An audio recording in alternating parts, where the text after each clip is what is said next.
बिस्मिल्लाहिर्रहमानिर्रहीम, अस्सलाम वालेकुम। आज 12 जनवरी बरोज मंगल हम बात करेंगे एहतसाब अदालत में नून लीगी रहनुमाओं की हुई अदालत से छित्रोल का अहवाल। इस समाअत के दौरान जिसमें शहबाज शरीफ और हमजा शहबाज की आमदन से जायद असासाजात केस में पेशी हुई है, इसकी डिटेल क्या है वो भी आपके सामने रखूंगा। और साथ ही साथ हम बात करेंगे यूसुफ रजा गिलानी जो कि साबका वजीर आजम भी रहे हैं, उनके एक बड़ा धचका लगा है एहतसाब अदालत की जानिब से, वो क्या है उसको भी आपके सामने रखूंगा। अगर आपने हमारे चैनल को सब्सक्राइब नहीं किया तो चैनल को सब्सक्राइब कर लें, और अगर आपके कोई सवालात होते हैं तो कमेंट सेक्शन में आप अपने सवालात भी पूछ सकते हैं।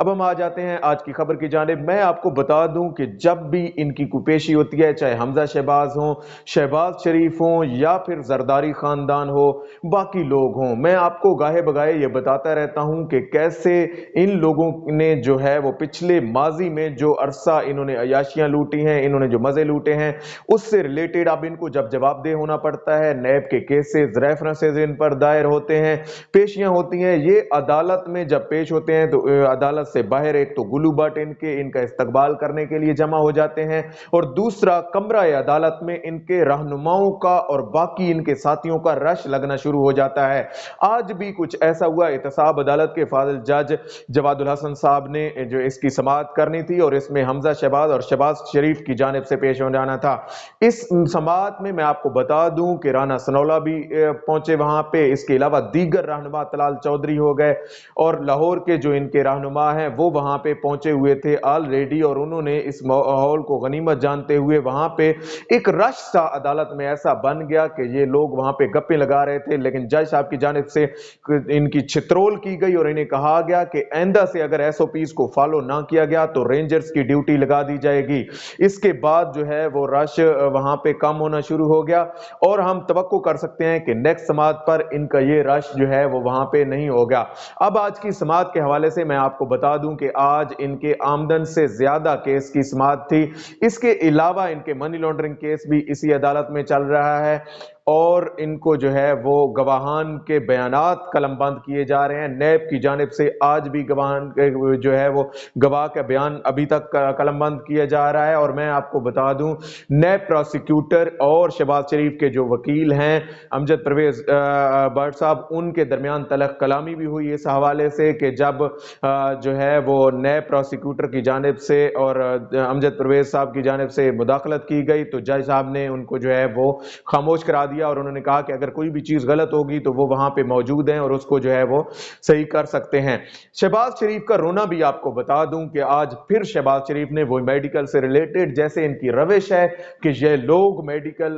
का बहाना बनाते हैं और अदालतों में जब भी इनके केसेस चलते हैं ये अपनी बीमारी को सामने ले आते हैं, चाहे शहबाज शरीफ हो, चाहे आसिफ अली जरदारी हो, फरियाल तालपुर हो, या फिर हमजा शहबाज हो, ये सब लोग अपनी मेडिकल रिपोर्ट्स को सामने लाते हैं। पिछली दफा अदालत ने मेडिकल बोर्ड के हवाले से, और आज शहबाज शरीफ ने यह बताया कि मेडिकल रिपोर्ट की जो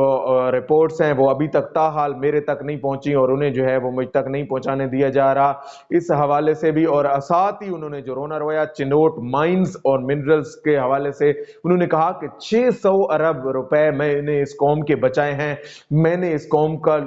जो पैसा है, गरीब आवाम का पैसा मैंने जो है वो बचाया है। ये पता नहीं क्या है चिनोट माइंस और मिनरल्स। मैं आपको बता दूं, इस हवाले से शहबाज शरीफ ने पिछली 2 समाअतों में भी इसका जिक्र किया, आज भी किया, लेकिन जज साहब की जानिब से यह बताया गया कि आज मुतलका केस के हवाले से बात होगी, और जब वो केस भी किसी के सामने या उनके सामने आएगा तो उस पर बात आप कर सकते हैं, आपको मौका दिया जाएगा। लेकिन शहबाज शरीफ हैं कि वो हमेशा ही रोना इसको सामने ले आते हैं कि मैंने कौम की बड़ी खिदमत की है, मैंने जब से मैं वजीर आला बना हूं, मैंने पंजाब में जो है वो दूध की नहरें बहा दी हैं, मैंने जो है वो लाहौर को पेरिस बना दिया है। ये राग ये अलापते रहते हैं, लेकिन अब ये राग इनका जो है वो अलापना कोई फिजिबल नहीं लग रहा, अब कोई इनको सुनने को तैयार नहीं है कोई भी। लेकिन ये जो है वो वहां पे कमरा अदालत में पहुंच के ये एक तो नवाज शरीफ को आज उन्होंने फोन कॉल की और उनसे जो है वो खैरियत दरियाफ्त की, उनको हाल अहवाल बताया कि उनके केसेस के हवाले से क्या रिपोर्ट चल रही हैं और कैसे ये केसेस आगे बढ़ रहे हैं। अब हम आ जाते हैं दूसरी खबर की जानिब, और मैं आपको बता दूं,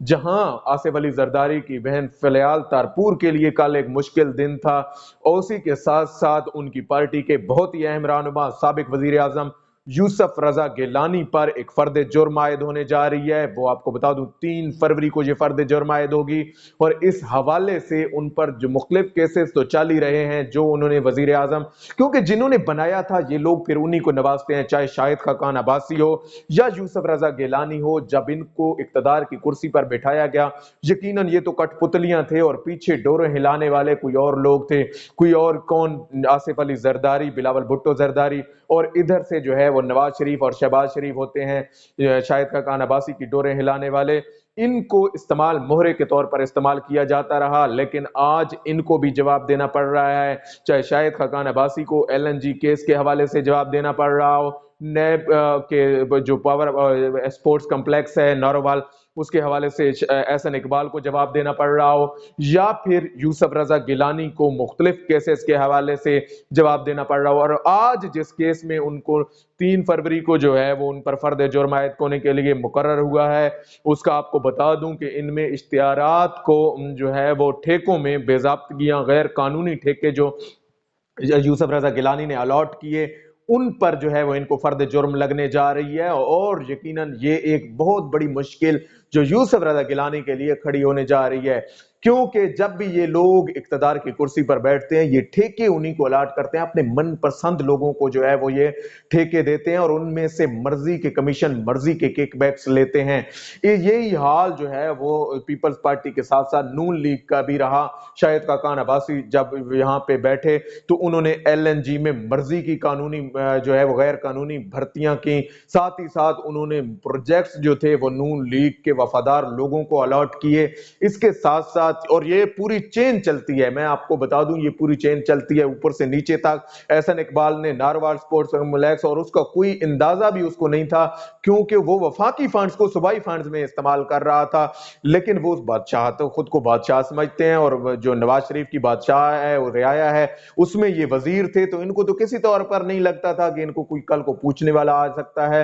या इनको अदालतों में जो है वो मुख्तलिफ केसेस भुगतने पड़ सकते हैं। लेकिन अब लग ऐसे रहा है कि अब केसेस जो है वो अपने मंतकी अंजाम तक ऐसा ऐसा बढ़ रहे हैं, और वो लोग खासकर जो कहते हैं कि कुछ नया नहीं है और कुछ भी ऐसा नहीं हो रहा, तो उनके लिए ये न्यूज है, ये खबर है कि अब कुछ नया हो रहा है और आए दिन इनके केसेस में अपडेट्स आ रही हैं, डेवलपमेंट्स आ रही हैं, फर्द जुर्म आयद हो रही हैं, एक कानूनी प्रोसीजर्स होते हैं उसके तहत चीजें चलती हैं और फिर जो है वो केसेस अपने मंतकी अंजाम तक जो है वो पहुंच सकते हैं। ये नहीं हो सकता कि दिन दहाड़े आप एकदम से जो है वो इन पर वो कर सकते हैं। यहाँ पे मलूकियत नहीं है बल्कि जमहूरियत है, डेमोक्रेटिक कंट्री है, और डेमोक्रेटिक कंट्री जितने भी जमहूरी मुमालिक हैं उनमें जो है वो लॉ के तरीके से उन प्रोसीजर के थ्रू जो है वो उन पर केसेस आगे चलते हैं, उनके डिसीजंस होते हैं, फैसले आते हैं, जहां पे दोनों पार्टीज को, रेफरेंस दायर करने वाले को भी और दूसरी पार्टी जो अक्यूज्ड होती है उसको भी पूरा पूरा मौका दिया जाता है, और फिर उसके बाद इन केसों के फैसले सामने आते हैं और इनको जो सजाएं मिलनी होती हैं वो भी यकीनन हमने अभी ताहाल भी देखा है और बाद में भी देखा है। और अगर वो अपने आप को बरी करवा लेते हैं तो इसमें मुतल्लिका अदालतें उनको बरी भी कर सकती हैं। इनके केसेस के हवाले से जो भी रिपोर्ट्स होंगी वो भी हमको आपको आगाह करते रहेंगे। अल्लाह पाक आपका हामी नासिर हो। पाकिस्तान जिंदाबाद।